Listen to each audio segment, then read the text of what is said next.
All right, ready to dive deep into a real head scratcher. Always up for a good mystery. Lay it on me. It's the Sodder Children. Vanished on Christmas Eve, 1945, Fayetteville, West Virginia. Been haunting folks for decades. We've got articles going way back, plus some recent stuff from ABC News and HuffPost. Even got an opinion piece from the Daily Beacon. Okay, the Sodder Children. I know the name rings a bell, but refresh my memory. So picture this. Christmas Eve, big family, the Sodders, 10 kids, house catches fire. Yeah. Tragic, right? Except 5 of those kids, poof, gone. Never found. Nope. And the question that's been eating at everyone ever since, did they die in the fire or was something way more messed up going on? And that's what we're diving into, trying to figure out what really happened. Right. To kick things off, what do we actually know about the fire itself? Well, it started after midnight.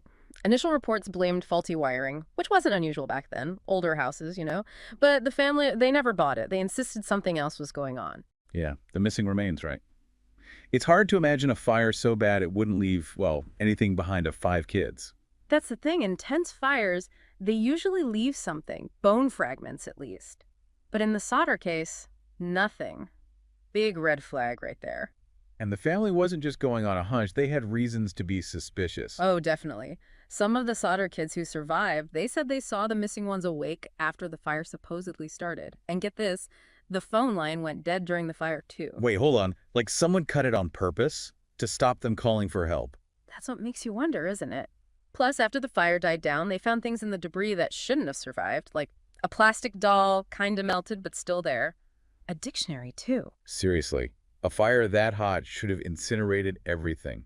Makes you question how intense it really was. Exactly. So if the kids didn't die in the fire, where did they go? And that's where the kidnapping theory comes in. Which gets pretty interesting, especially that Daily Beacon piece we mentioned. The author goes all in on the kidnapping angle, says the fire was staged to cover it up. Yeah, pretty wild, right? And they even suggest a possible mafia connection. Apparently, the father, George Sodder, was outspoken against Mussolini and fascism. Remember, this is right after World War II. Tensions were high. So the theory is he made some enemies, powerful ones. That's what the author's getting at, that maybe Sodder's views made him a target for, well, you know, certain groups with a reputation for problem solving. Like a real-life mob hit, and then they make it look like an accident. That's the idea. The author even points to the fire department's response. It was delayed, which feeds into the idea that someone was buying time, enough to grab the kids and get out. Wow, so someone sets the fire, takes the kids during the chaos, and then just disappears. It's terrifying to think about. But what happened to the kids after that? I mean, where could they have gone? That's the million-dollar question. We might never know for sure. But what we do know is the Sodders never gave up looking. Not for a second. It's incredible, their dedication.